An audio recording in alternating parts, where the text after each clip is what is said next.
Hello, my name's Dr. Shallon, and I'm so excited to introduce you to my YouTube channel. This channel is going to be all about things pet related, specifically dogs and cats, and I'm very excited to go through the more up-to-date diagnostics and treatment options for when they do get sick. But when I was going through high school, and even earlier than that, to be honest, there was always a little voice in my head saying that you're going to be a vet. That's what you're meant to do. That's your career path.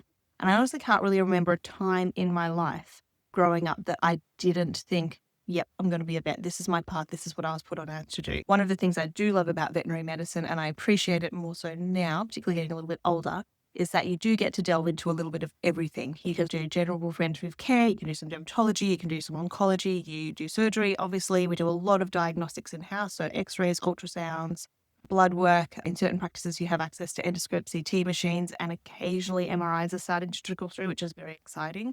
And you just get to delve into everything. You can sort of switch from between taking a nasty lump off a dog to suddenly doing a puppy vaccine to having a chat to someone about arthritic management in their elderly dog. And just the variety and the sort of the scope I find really amazing. And I feel very, very lucky to do that every single day. I love that you can sort of draw from all these different things and put together a picture more holistically than focusing on one very specific thing, but having a more all-round approach to an animal's care, particularly coupled with practical things like the family dynamics, the family lifestyle, the amount of time. Unfortunately, in veterinary medicine, money does come into it, sort of logistics in terms of providing the best appropriate care for that pet. And you do get to see animals grow up through their life. Sometimes you're lucky to see them when they are born, if they come in for a C-section, or if they just need some assistance when the puppies are being born, and then you can see them grow all throughout their lives. Or more regularly, you could get to meet them at little puppy or kitten vaccine, and there's a family attached, so you'll have the little kids and you'll have the mum, the dad, and you get to see that puppy kitten sort of grow up with the family, and then you see the family grow and evolve with the sort of the positive impact that the pet will often have on family dynamic. And I've often had owners come in and say that the puppy / kittens and / rabbit, whatever they've adopted, has really helped their child and sort of give them a sense of responsibility and that sort of thing, which I absolutely adore. And then it is kind of a sad moment, but you do often see or are present for the end of their life as well. And so you're often there with the family, and it's nice to hear them reflect on happier memories and sort of see the growth that they have, particularly with little kids. Because I do remember like little kids coming in with their first puppy or kitten, and then when they're sort of, young adults in their early 20s, they're coming in to say goodbye. And it's a very bittersweet moment, and I feel very privileged to be part of that sort of little family unit. I think it's something very special, and I never will take it for granted.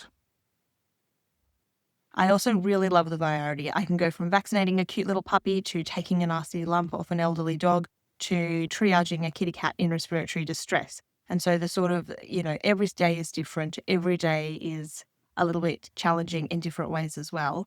And one thing I will say is the people that we work with in the veterinary industry are generally amazing. Vets are very collaborative people. And rest assured, if you have a case that, if you have a pet that is a little bit unusual or a little bit challenging to diagnose for whatever reason, you don't just have your one vet that you're seeing in front of you, vet A, who's looking after you, giving you updates, chatting to you about things.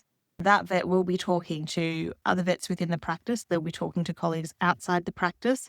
And we definitely do reach out to specialists as needed, even if an owner can't afford referral to a specialist or a specialist care.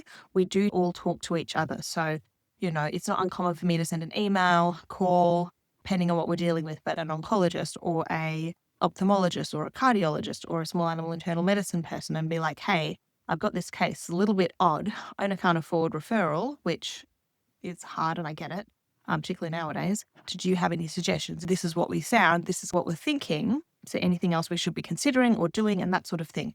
And they invariably come back with some really good advice because they're very obviously specific in what they do. But vets as a whole are really collaborative, and that is one of my top things that I love about veterinary medicine. It's definitely not you see one vet and you only see one vet, and that's kind of it. You see one vet, and by proxy, you see a lot of vets as well.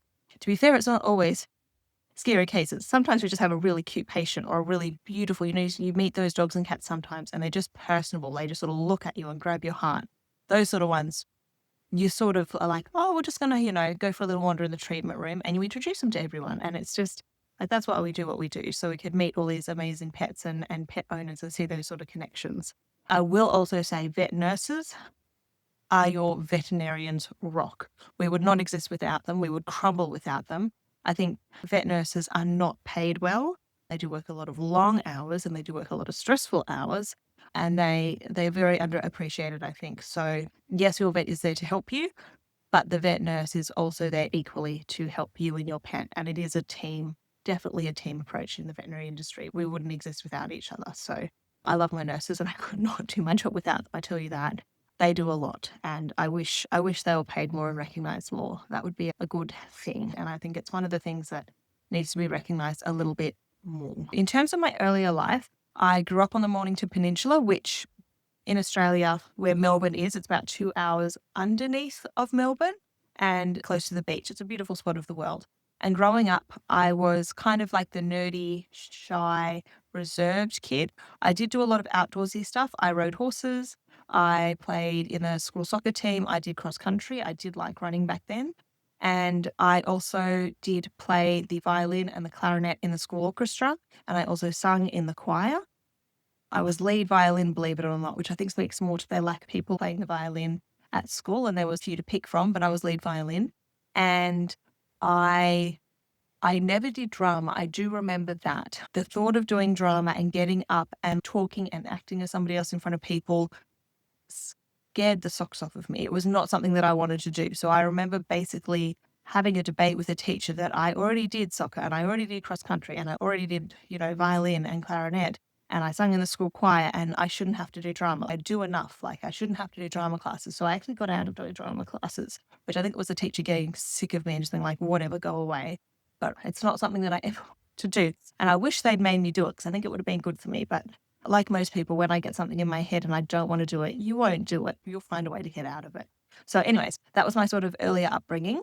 And then in terms of, I guess, later personal life, I met my partner, Brendan, in 2019. So we both were a little bit older at that stage and we just sort of fell into each other quite naturally, actually, in a way that I never had with anybody else before. And he is amazing. He works in a very, very different field to me. He works as a broadcast engineer, which is a lot of flashing lights and buttons and technical know-how and basically, I think, a little bit of physics in terms of how things go together in the electrical realm. But anyways, that's what he does, and he's excellent at his job, but it's not something I understand or pretend to understand at all. He does work crazy hours. He does work a lot of weekends because he covers a lot of the sport games. So life has definitely become a lot more hectic since we first met. We also have introduced 2 little boys into our world. So we have a 3.5-year-old and a 1.5-year-old.